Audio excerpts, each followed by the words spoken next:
Il va rentrer dans l'hémicycle. Vous allez pouvoir tous les deux rejoindre cet hémicycle pour suivre la séance de questions au gouvernement. Est-ce que vous avez prévu d'en poser une de questions, Marie Lebec?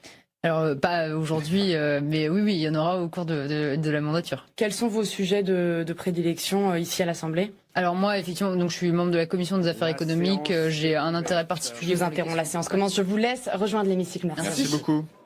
L'ordre du jour appelle les questions au gouvernement. La parole est à Monsieur Maurice Leroy.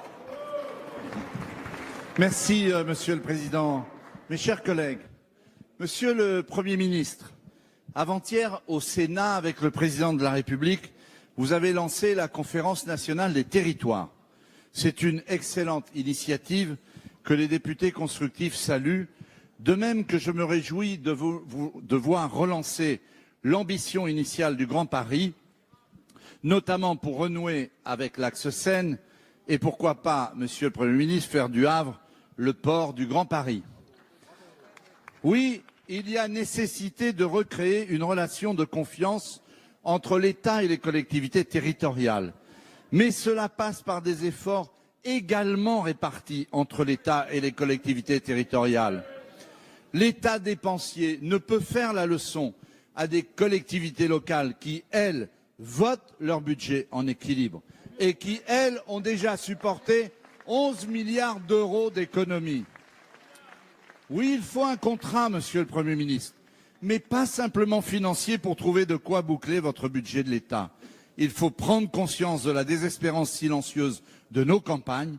Il faut comprendre le sentiment d'abandon qui gagne nos territoires ruraux. Il faut du souffle et de l'ambition pour notre ruralité.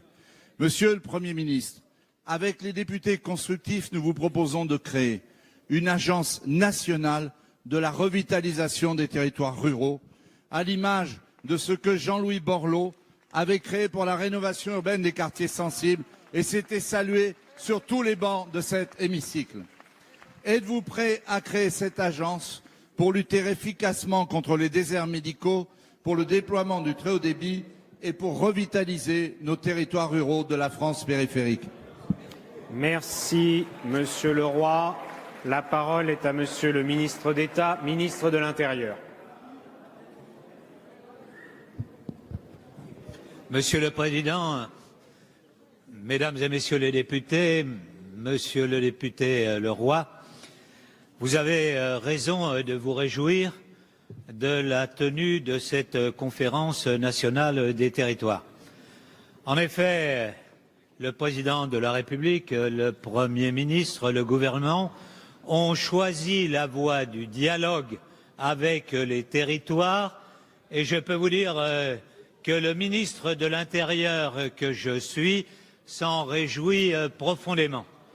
Je me souviens de la baisse des dotations globales de fonctionnement qui, effectivement, comme vous l'avez dit, était relativement importante et vous avez pu le constater, nous avons choisi une autre méthode. Faire en sorte que l'État et les collectivités locales participent ensemble à l'effort nécessaire et vous le savez, cet effort est nécessaire. Certains candidats, dans leur campagne électorale, avaient annoncé une baisse des dotations de 20 milliards. Ici, il s'agit de 13 milliards et 13 milliards qui ne se fera pas par baisse des dotations, mais par réforme de structure et par la volonté des collectivités locales elles-mêmes. Vous suggériez des pistes intéressantes pour reconstruire le Grand Paris. Monsieur le député, nous sommes à votre écoute sur ce sujet. Merci. Merci, Monsieur le ministre. La parole est à Madame Danielle Brulbois. Vous avez la parole, Madame Brulbois.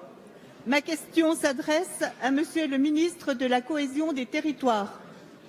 Monsieur le ministre, ce lundi 17 juillet s'est tenue au Sénat le lancement de la Conférence nationale des territoires en présence de Monsieur le Président de la République, du gouvernement, de nombreux parlementaires et élus de nos territoires.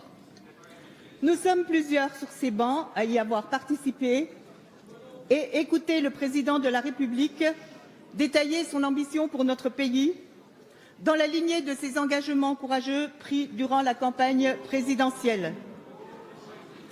Meilleure prise en compte de la ruralité, couverture numérique, mobilité, services publics, réforme de l'imposition locale, avec notamment la suppression de la taxe d'habitation pour 80% des ménages.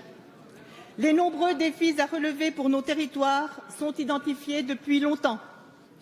Aujourd'hui s'ouvre une ère nouvelle dans une démarche de dialogue constructif, de concertation et de décision partagée. Cette méthode, voulue par le Président de la République, veut rétablir la relation de confiance entre l'État et ses collectivités. Elle traduit la volonté de considération et de respect des élus afin d'en faire de réels partenaires. Présidents d'exécutifs locaux, représentants d'associations d'élus étaient présents. Ils ont salué cette réunion qui a posé les jalons d'un travail collectif pour un pacte de confiance tant attendu pour réconcilier nos territoires, différents et complémentaires.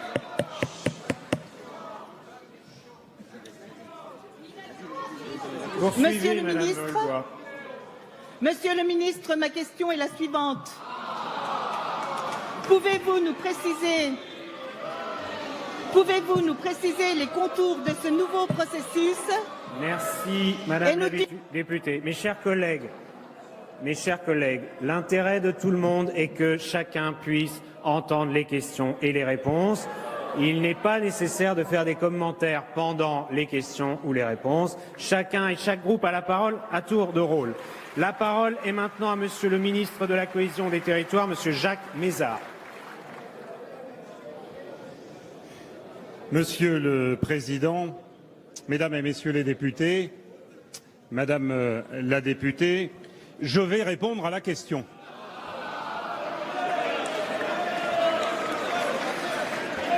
Au demeurant excellente. La Conférence nationale des territoires, quel est son objectif? Oui, pardon, j'avais mal entendu. Quel est son objectif? C'est d'avoir un instrument de dialogue et de concertation où nous puissions nous dire les choses, l'État et les collectivités. Et d'ailleurs, c'est une excellente chose que le ministre d'État Gérard Collomb parle de la ruralité et que moi je parle des métropoles.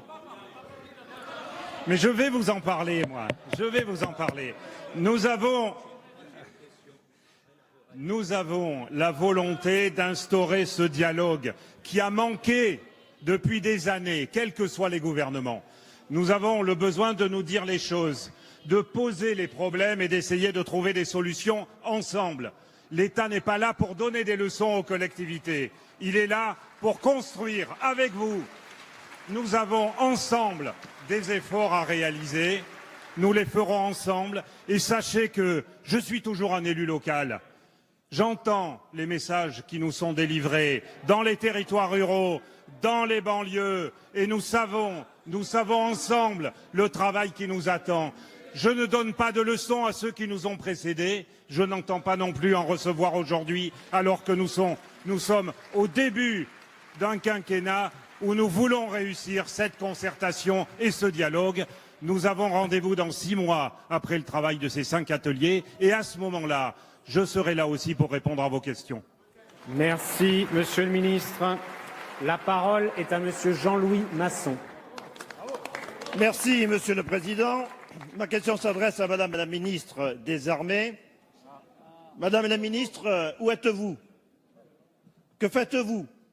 Le ministre des Comptes publics a annoncé mardi dernier que votre ministère devrait subir 850 millions de coupes budgétaires et on ne vous entend pas. Votre silence est assourdissant, pourtant cette décision de Bercy est inacceptable et ses conséquences terribles pour nos militaires. Madame la ministre, votre silence est tout aussi assourdissant suite au sort réservé à l'ex-chef d'état-major des armées, le général Pierre de Villiers. devant les